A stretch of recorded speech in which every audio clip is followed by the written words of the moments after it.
A new guitar player walks into a bar and he says, "No thanks."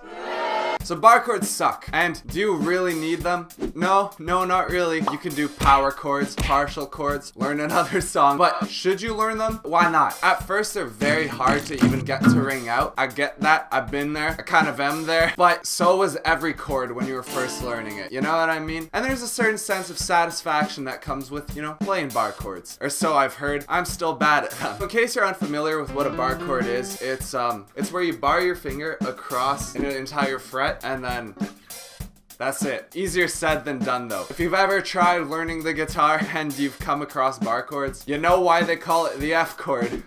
Enough talking about bar chords. How do you do it? So the first bar chord people learn is the F chord. I'll show you quickly. So E major, this one. If you move your index finger one over and then use your other 3 fingers, then you just move one down, you put your first finger, your index finger, across the first fret, and then boom. Wow, that was bad. Boom. Still bad. Boom. A beautiful F chord. So I know I make it look easy, but here's some helpful tips so you can quickly and easily do it too. So even though that's the first one people learn, it's actually not the easiest to do. And the reason for that is there's a lot more tension up here on the neck than there is like down here. So if you've never done a bar chord before, try it maybe lower down. Plus, when you're doing the shapes, the frets are closer together so you don't have to stretch your hands as much. We'll go down to like the 7th fret for the sake of the lesson, and here are the tips on how to easily do a bar chord. First, make sure your thumb's halfway down the neck, my back. Then you want to use the inside of your index finger to bar. This part's softer, it's got more skin, it's more fleshy. Weird, why'd I say that? But this part's softer, so you want to use the skinny part of your finger, the inside of it, because it's bone, so it can push down more consistently across all of the strings. So what you want to do is place it as close to the end of the fret as you can, less tension there. And it does require like a good amount of strength, so to ease that a little bit, you use this guy. You actually push the body of your guitar towards yourself, so the neck comes forward and pushes into your finger. So your finger does less work, and your elbow does more. That's pretty much how you do it. I didn't tune my guitar, but if you're playing along with me at home, it should sound something like, nope, not like that. I probably shouldn't hold it up there.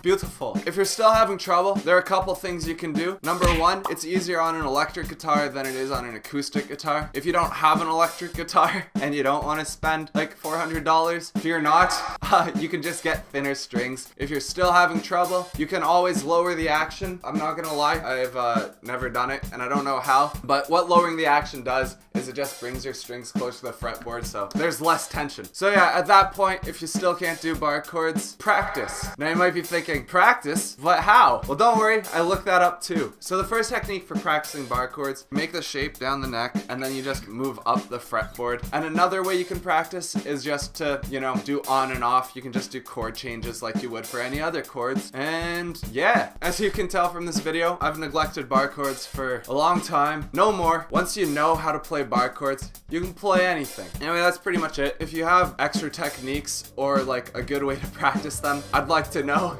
Thanks for watching, and I'll see you tomorrow. Bye. In your eyes, the light, the heat.